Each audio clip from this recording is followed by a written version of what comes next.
한 번 있는 금요 예배가 한 달에 한 번이기 조금 아쉬울 때가 있지만 그래도 여러분들이 이 저녁에 함께 오셔서 너무너무 감사하고 여배 보내기 축복합시다. 당신 때문에 우리 교회가 살아나고 있습니다. 당신 때문에 우리 교회가 살아나고 있습니다. 특별히 당신 때문에 교회가 살아나고 찬양팀 늘 뜨겁게 열기 있게 찬양해 주셔서 감사하고 특별히 우리 장집사님 몸이 아픈데도 이렇게 아멘. 드럼 치니까 살아나고 있어요. 아멘. 좀 전까지만 해도 목사님 오늘은 조금 몸이 너무 안 좋은데 자 옆에서 드럼 소리 듣는데 이분이 살아나고 있구나. 할렐루야.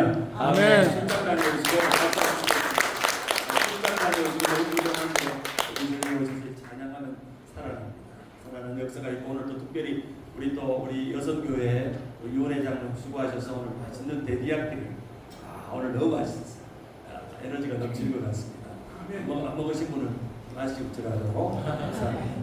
오늘 주신 하나님 말씀 야고보서 1장 1절에서 11절 말씀 우리 금요일마다 영적 예배의 습관 우리 시리즈를 함께 나누고 있는데 오늘은 그 두 번째 말씀 낮아질 항복이 행복입니다 라는 주제입니다. 야고보서 1장 1절에서 10절 말씀 우리 같이 한 목소리로 성경 찾으셔서 읽겠습니다. 야고보서 1장 11절입니다. 한번 보시면서 읽겠습니다. 하나님과 주 예수 그리스도의 종 야고보는 흩어져 있는 12지파에게 고난하노라. 내 형제들아 너희가 여러가지 시험을 당하거든 온전히 기쁘게 여기라. 이는 너희 믿음의 시련이 인내를 만들어내는 줄을 너희가 알미라. 인내를 온전히 이루라. 이는 너희로 온전하고 구비하여 조금도 부족함이 없게 하려 함이라. 너희 중에 누구든지 지혜가 부족하거든 모든 사람에게 부르시고 부지치 아니하시는 하나님께 구하라. 그리하면 주시리라. 오직 믿음으로 구하고 조금도 의심하지 말라. 의심하는 자는 마치 바람에 밀려 요동하는 바다 물결 같으니 이런 사람은 무엇이든지 주께 얻기를 생각하지 말라. 두 마음을 품어 모든 일에 정함이 없는 자로다. 낮은 형제는 자기의 높임을 자랑하고 구한 자는 자기의 낮아짐을 자랑할지니 이는 그가 풀의 꽃과 같이 지나감이러라. 아멘. 오늘 영적 습관 두 가지 짧게 말씀을 나누는데 오늘 제목은 한번 따라할까요? 낮아짐, 항복이 행복입니다. 항복이 행복입니다. 여러분에게 두 가지 질문을 드립니다. 여러분 하나님 앞에 여러분은 오늘 이 저녁에 이미 마음이 낮은 상태로 예배하고 있습니까? 하나님 낮은 마음으로 우리 좀 전에 나의 가장 낮은 마음 불렀잖아요. 정말 낮은 마음. 그리고 또 여러분 하나님 앞에 항복했습니까? 아직도 하나님과 이겨보려고 한번 씨름하고 있는 분은 없으시죠? 우리가 낮은 마음과 항복하는 마음으로 사는 것이 우리는 영적 예배를 드리는 가장 중요한 태도 중에 하나입니다. 지난 시간에는 우리가 엎드림에 대해서 우리가 8월 달에는 엎드림이 하나님이 가장 기뻐하는 예배의 행동이었고 실제로 여러분 예배 끝나고 엎드림을 보여드렸고 강대상에 기도하는 여러분의 뒷모습이 너무 아름다운 모습으로 기억되어 있습니다. 그래서 오늘도 여러분이 이제 기도의 시간에 마지막 시간에 여러분 나오셔서 강대상에서 최대한 강대상을 치운 이후로 이렇게 아름다운 카페스를 그냥 눈으로 보라고 하는 게 아니라 십자가 앞에 우리가 행동으로 엎드려서 기도하고 우리 교육자들이 여러분과 안수해 드리면서 그런 시간을 가지려고 합니다. 하나님이 가장 매력적인 우리의 예배의 모습은 첫째는 엎드림이고 두 번째는 여러분의 마음의 상태가 가장 낮은 마음, 겸손한 마음으로 하나님 앞에 나아가는 겁니다. 좀 전에 우리가 예배 시간에 조금 전에 우리 찬양하면서 불렀던 소리의 1집에 1995년 장혁재, 지명현 남성 듀엣이 나오면서 이분들이 원래 소리엘이 처음에는 이렇게 듀엣으로 나온 게 아니라 이 가스펠 경연대회에서 1등을 하는 바람에 이 소리엘이라는 팀이 만들어졌고 그 중에 1집에서 가장 유명한 노래가 바로 좀 전에 불렀던 나의 가장 낮은 마음. 나의 가장 낮은 마음을 주님께서 뭐 하시고 기뻐하시고 작은 일에 큰 기쁨을 느끼게 하시는도다. 내가 지쳐 무력할 때 주님이 내게 뭐가 되시고 힘이 되시고 아름다운 하늘나라 내 마음에 어떻게 하시는도다? 주시는도다. 우리에게 축복하신 하나님 사랑 낮은 자를 뭐 해주시고 높여주시고 아름다운 하늘나라 허락하시고 모든 것을 예배하시니 찬양함의 기쁨을 감사함의 평안을 간구함에 하나님을 알도록 하신다라고 하는 참 아름다운 가사입니다. 원래 이 노래의 원제목은 낮은 자의 하나님이라는 노래의 제목이 있어요. 낮은 자의 하나님. 우리 하나님은 높은 자의 하나님이야. 우리 하나님은 낮은 자의 하나님. 마음이 가난하고 마음이 연약하고 낮은 마음으로 하나님을 바라보는 사람에게 하나님이 만나주시고 경험케 하고 그 갈망하는 눈동자에게 하나님의 은혜를 부어주시지 높은 마음으로 하나님을 절대 만날 수가 없습니다. 그래서 예수님도 부자가 천국에 들어가는 것이 낙타가 하늘길에 들어가는 것보다 어렵다고 하는 이 충격적인 이런 격언을 만들어내신 것처럼 세상적으로 높은 자, 또한 명예가 있는 자, 세상 것으로 자랑할 수 있는 자들은 결코 하나님의 나라를 볼 수가 없습니다. 그리고 하나님을 만날 수도 없습니다. 그렇다고 속으로 나는 부자인데 왜 하나님을 못 만나? 그게 아니라 세상적으로 부자라도 마음이 가난하고 마음이 낮은 마음으로 상태에 있을 때 우리가 하나님을 만날 수 있다는 것입니다. 사랑하는 여러분, 우리 하나님은 낮은 자의 하나님이 맞습니까? 아멘. 맞죠? 여러분 그 하나님 만나셨습니까? 아멘. 여러분이 하나님을 만날 때 가장 낮은 마음일 때 하나님을 쉽게 만날 수가 있습니다. 우리의 낮은 자의 하나님은 나의 가장 낮은 마음을 기뻐하십니다. 오늘 이 저녁에 우리가 하나님의 놀라운 능력과 은혜를 경험하려면 여러분이 정말 불쌍하게 보여야 돼요. 하나님을 만나려면 불쌍하게 보여야 합니다. 예수님께서 제자들과 병자들을 고치실 때 어떤 병자들을 고쳐주시냐? 가장 불쌍하게 보이는 병자를 고쳐주셨습니다. 악색병자, 문둥병자, 가난한 자, 연약한 자들을 돌보시고 저들을 민망히 여기시고 저들을 긍휼한 마음으로 저들을 불쌍히 여기시며 예수님께서 그들을 치유해 주셨습니다. 오늘 우리가 함께 읽었던 야고보서는 우리가 잘 아는 것처럼 믿음보다는 조금 더 그 한 단계 위인 행함을 근거로 한 믿음을 강조하고 있습니다. 행하는 믿음의 완전함, 행하는 믿음의 온전함을 설명하고 있는 이 성경이 바로 야고보입니다.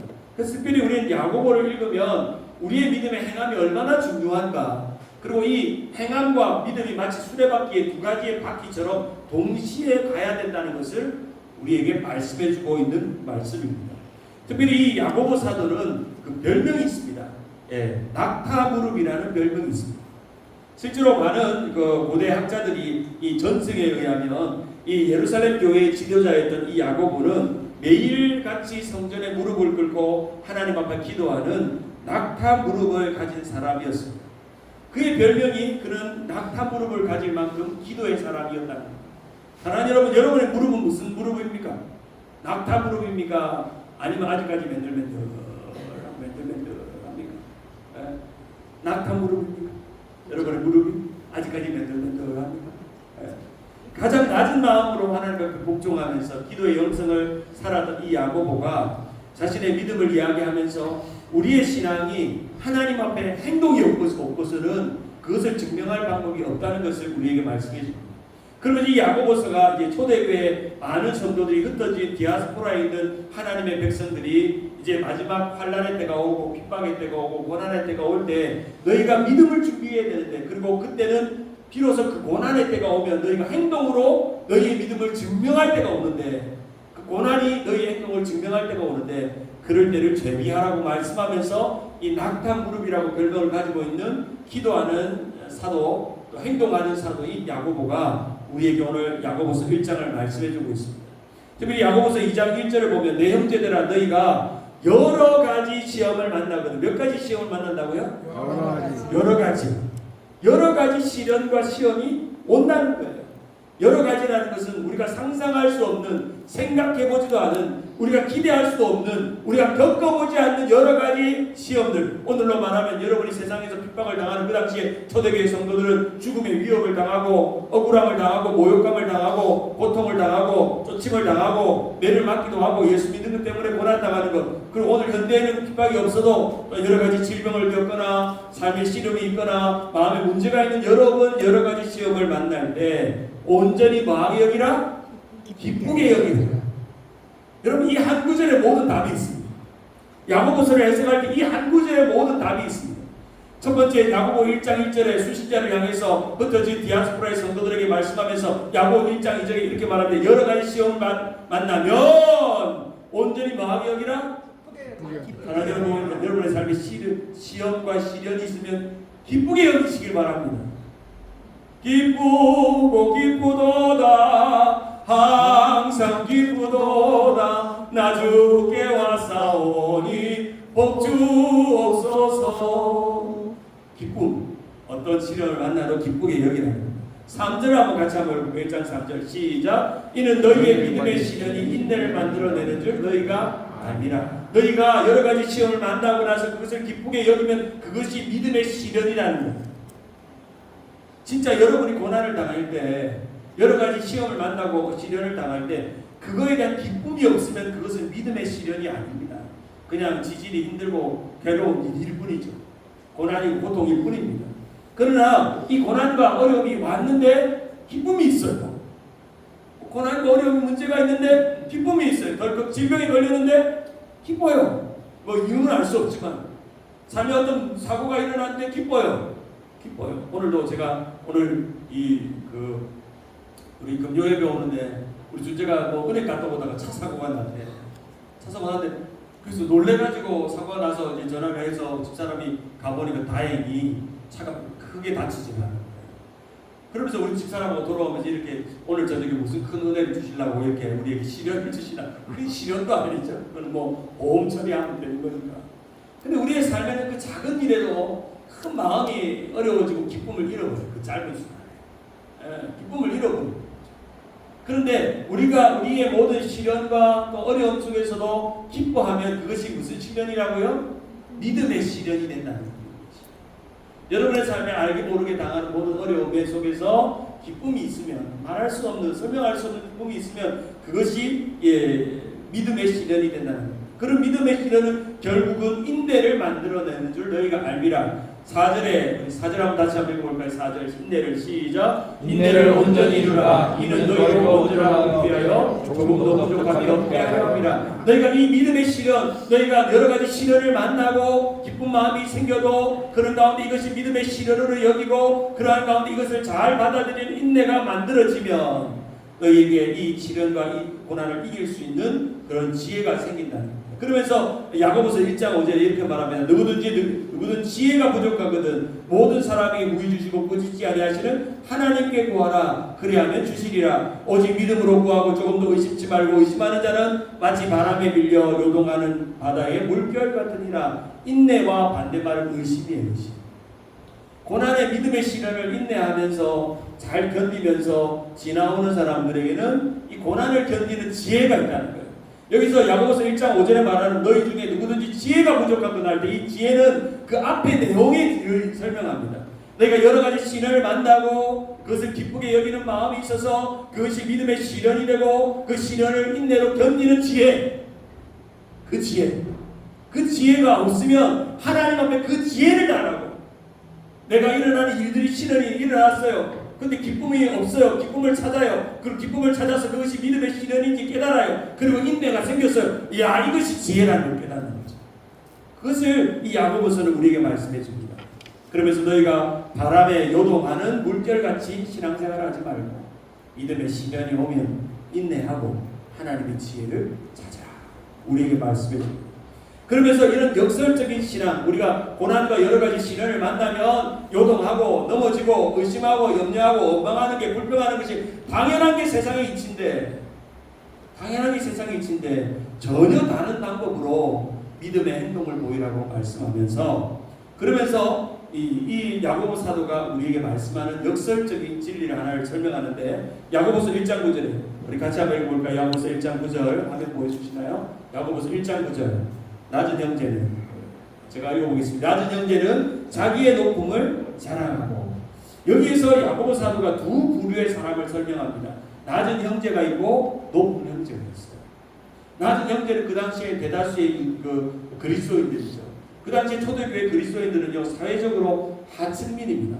가난하고 빈민들이고 그리고 떠돌아와서 여러 이제 소아시아 지역이나 유럽 지역에 흩어져 있기 때문에 정말 종보다 더 낮은 노예 취급을 당하는 가난한 낮은 자들인데 너희가 이 세상을 살아가는 동안 낮은 형제라도 자기 높음을 자랑하라는 거예요. 이 높음이 도대체 뭘까요? 높음이 도대체 뭘까요? 바로 그것은 주님을 모시고 있는 사람들에게는 높음이 있다는 겁니다. 세상적으로 낮아졌지만 주님이 우리의 자랑이 되고 기쁨이 되고 고난을 이긴 능력이 되고 지혜가 되고 인내가 되고 믿음의 시련을 잘 견딜 수 있는 사람들은 세상의 높음이 될 수 있다는 겁니다. 그러면서 반대로 야고보서 1장 10절에 말합니다. 부한 형제는 자기의 낮아짐을 자랑하라. 혹시 또 너희가 세상을 살아가는 동안 경제적으로 부유하고 권력 있고 능력 있는 자도 자기의 낮아짐을 자랑하라는 거예요. 그리고 그 세상의 무기가 풀의 꽃과 같이 지나가는 것이며 11절에 해가 돋고 뜨거운 바람이 불어 풀을 말린 후에 꽃이 떨어져서 그 모양의 아름다움이 없어지라니 부한 자도 그러한 일에 이와 같이 쇠잔하리라. 너희가 세상적으로 부유한 것을 자랑하지 말라. 너희 낮은 것을 자랑해라. 그리고 오히려 너희가 세상적으로 더 낮아졌다면 너희의 자랑이 너희가 낮아짐을 자랑하고 그리고 너희를 낮아지게 하시는 낮은 자의 하나님을 자랑하라. 낮은 자의 하나님을 자랑하라는 겁니다. 바로 이것을 우리에게 말씀해 주면서 세상의 역설적인 이 낮아짐에 대한 원리를 야고보서가 말해줍니다. 그러면서 우리가 깨달을 수 있는 것은 여러 가지 시험을 만났어요. 그리고 우리가 그것을 기쁨으로 여겨요. 그리고 인내가 생겼어요. 그것이 우리가 지혜가 됐어요. 그러면 그 사람은 낮아질 마음이 준비된 사람이다. 이 낮아짐의 프로세스가 그렇게 되는 것입니다. 이 믿음의 시련으로 믿음의 인내를 배우고 믿음의 지혜를 구하면 갖게 되는 마음 하나가 낮아지는 마음. 오늘 이 밤에 여러분 안에 낮아지는 마음이 있길 바랍니다. 여러분 앞에 삶에 시련이 있어요. 그것은 왜 주는 걸까요? 그 어려움이 있어요. 왜 주는 걸까요? 분명해요. 하나님이 원하는 것은 낮아지라고. 그 고난과 어려움과 문제를 통해서 하나님 앞에 절버덕 주저앉고 무릎을 꿇고 낙타 무릎이 되어서 하나님 앞에 낮은 마음으로 이 문제를 해결해 달라고, 이 문제를 해결할 분은 낮은 자의 하나님밖에 없다고, 하나님 도와달라고, 하나님 불쌍히 여겨달라고, 하나님 고쳐달라고, 하나님 도와달라고 구할 때 그 낮은 자의 마음에 하나님을 아는 자들은 하나님 그 낮은 자를 높이시는 그 하나님의 역설적인 능력이 일어나는 것입니다. 마태복음 23장 12절에 보면 우리 같이 한번 볼까요? 누구든지 시작. 누구든지 자기를 높이는 자는 낮아지고 누구든지 자기를 낮춘 자는 높아지며. 여러분 기독교의 신앙은요 세상적인 모든 원리와 역설적입니다. 정반대의 그림이에요. 세상은 높아지세요. 얘들아 높아져라. 세상에서 높아져라. 좋은 대학 가고 성공하고 돈 많이 벌고 높아져라. 높아져라. 높아져라 하는데 주님은 낮아지라. 낮아지라 말씀하십니다. 이런 역설적인 원리들을 우리는 알기 때문에 신앙은 계산이 아니라 믿음이라는 사실을 말해요. 신앙은 계산이 아닙니다. 우리가 예수 믿으면서 고난당할 때는 답이 안 나와요. 그러나 믿음을 가질 때는 답이 나와요. 답이. 제가 지난번 우리 기독교일보 TV에 제 간증한 거 들으셨죠? 제가 고난을 통해서 깨달은 건 뭐냐면 고난은 이해되는 게 아니더라는 거예요. 아무리 이해하고 판단할 때 왜 우리 집에 아픈 존재가 태어났으며 왜 그 고난이 계속 반복되고 지금도 연속되고 진행되고 있는지 왜 그런 고난이 있는지 이해가 되지 않는 거예요. 오늘도 존재가 잠깐 차 사고가 나와서 깜짝 놀래고 또 왔잖아요. 근데 해석이 되는 거야. 오늘 저녁에 또 은혜를 많이 주시려는구나. 이게 영적인 싸움이구나 하는 것을 해석하는 거였어요. 우리가 하나님 앞에 낮아지려면요 항복해야 돼. 날마다 나의 권리를 포기할 줄 알 때 그때 우리는 하나님 앞에 온전해지는 겁니다. 항복 선언을 하고 항복 선언의 또 다른 이름은 바로 권리를 포기하는 겁니다. 하나님 앞에 나의 권리를 포기하는 겁니다. 하나님 나는 할 수 없습니다. 하나님만이 할 수 있습니다. 나는 능력이 없습니다. 나는 내 힘으로 할 수 없습니다. 주님이 능력입니다. 라고 고백하는 이 권리 포기, 항복을 선언하는 겁니다. 사랑하는 여러분, 예배를 잘 드리는 사람은요 하나님 앞에 항복 잘하는 사람. 애들도 마찬가지예요. 엄마랑 아빠랑 막 싸우잖아요. 그리고 엄마랑 애들이랑 막 싸우잖아요. 근데 어떤 애들이 정말 지혜로우냐면 빨리 기법하는 거예요. 네. 빨리 기법하는 거예요. 얘들아 미안하지만 너희들이 엄마 아빠를 절대 이길 수는 없단다. 엄마 아빠를 바꾸기가 쉽지가 않아. 근데 지혜로운 친구들은요 빨리 항복을 선언합니다. 엄마 내가 잘못했어. sorry. 하나님도 마찬가지. 우리가 하나님 앞에 더 깊이 우리의 믿음과 삶을 구할 때 우리가 두 손을 드는 이유는 하나님을 높여드린다는 경배의 의미도 있지만 항복의 의미도 있는 거예요. 여러분 사랑하는 여러분 항복하시는 분은 두 손 들고 아멘. 아멘. 안 드는 분은 없을지라. 두 손 들고 하나님 앞에 고백하며 나아갈 것입니다. 예수님께서 제자들에게 말씀하셨어요. 마태복음 16장 24절 이에 예수께서 제자들에게 이르시되 누구든지 나를 따라오거든 자기를 부인하고 이 자기를 부인하는 것은 자기를 항복하라. 항복하고 십자가를 지고 나를 따를 것이라 말씀합니다. 그리고 모세에게 호렙산에서 하나님의 영이 임하셔서 나타나셔서 하신 말씀이 출애굽기 3장 5절에 내가 선 곳은 거룩한 땅이니 내 발에서 신을 벗으라고 한 것처럼, 이 신을 벗으라는 것은 어떤 의미냐면 좋은 신발이 없었어요 그 당시에. 근데 모세가 신을 벗었다는 것은 아직까지 왕자로서의 어떤 자기의 자랑이 있다는 거죠. 이제는 너는 이제 출애굽을 이스라엘 백성들을 인도할 때 신을 벗으라는 것은 너희의 권리를 포기하라는 거예요. 이전에 너희가 왕자로서 살아갔던 권리를 포기하고 종처럼 힘을 벗어서 살아가라는 의미입니다. YM 창시자였던 로리 커닝엄이 쓴 책 중에 내 신을 벗으라라는 책이 있습니다. 제 대학교 시절에도 참 좋아했던 책이에요. 이 책. 사실은요, 이 책에서 YM BTS의 모든 프로그램이 나왔다고 해도 과언이 아닐 정도로 아주 레전드 책이 이 내 신을 벗으라라는 책입니다. 이 영어 제목이 Winning God's Ways. 이 의미가 뭡니까? 하나님의 길이 winning, 승리할 수 있게 하라 그 말입니다. 이 책에 보면 이런 내용이 등장해요. 포기는 곧 하나님의 방식이다. 하나님이 보는 것과 세상이 다르다. 진정한 승리는 권리를 포기함으로 하나님 나라의 역설적인 원리에 동의하는 것이다. 라는 이런 말을 남겼습니다. 우리가 당연히 주장할 것을 주장하지 않고 하나님 앞에 우리의 권리를 포기하는 것, 그리고 나의 여러 가지 시련을 만날 때 오히려 기쁘게 여기고 그 기쁨이 인내를 만들고, 그러면서 우리가 온전해짐으로 그 속에서 이 고난을 통한 신비로운 지혜를 깨달아서 우리가 낮아짐을 배우는 것입니다. 말씀을 했습니다. 오늘 이 밤이 여러분이 항복을 선언하는 밤이 되길 바랍니다. 아멘. 여러분의 권리를 포기하는 밤이 되길 바랍니다. 아멘. 그동안 내 힘으로 두 주먹 붉어지고 달려왔던 내 삶을 주님 앞에 덜썩 주저앉고, 주님 내가 할 수 있는 게 없었군요. 주님 내가 할 수 있는 것이 없군요. 주님 앞에 고백하는 항복을 선언하는 이 밤이 되길 바랍니다. 야고보서 4장 11절에 보면 주 앞에서 낮추라. 그래야 주께서 너희를 높이시리라. 따라할까요? 주 앞에서 낮추라. 그리하면 주께서 너희를 높이시리라. 우리의 신앙 원리는요 두 가지밖에 없어요. 첫째는 스스로 알아서 항복하고 낮아지든지, 아니면 하나님의 매를 받고 낮추시든지, 둘 중에 하나입니다. 하나님은 낮은 자를 복 주시고 은혜를 주시고 위로하시고 함께 하시길 원하시지, 높은 마음으로 고개 쳐들고 곧은 목으로 하나님을 예배할 수 없습니다. 우리 마음이 여러분의 낮은 마음이 되길 바랍니다. 그동안 하나님보다 높아졌던 마음들이 있다면 내려놓고 내 생각, 내 계획, 내 판단, 내 주장, 내 감정, 내 의견, 이런 것들을 주님 앞에 다 내려놓고, 하나님 오늘 이 밤에 내가 항복합니다. 내가 이전에도 하나님 앞에 항복했지만 오늘 한 번 더 주님 앞에 고백합니다. 오늘 저녁에 제가 항복합니다. 내가 여러 시간을 치료를 만날 때 기쁨을 잃어버렸습니다. 기쁨을 회복되게 하시고, 이 고난과 믿음의 시련을 지나가는 동안 내 안에 인내하는 마음을 배우게 하시고, 고난을 통해서 세상이 알 수 없는 지혜를 깨닫고 감으로 낮아짐이 나에게 높음인 것을 다시금 깨닫는 이 역설적인 지혜가 오늘 이 밤 우리 가운데 있게 하여 주시옵소서. 그렇게 함께 찬양하며 예배하는 시간 되기를 간절히 바랍니다. 오늘 시간에 우리 주제 찬양 같은데요, 성령이 오셨네. 어제 우리 사도행전 공부하잖아요. 우리 함께 우리 성령이 오셨네. 이 찬양을 여러 번 좀 부르면서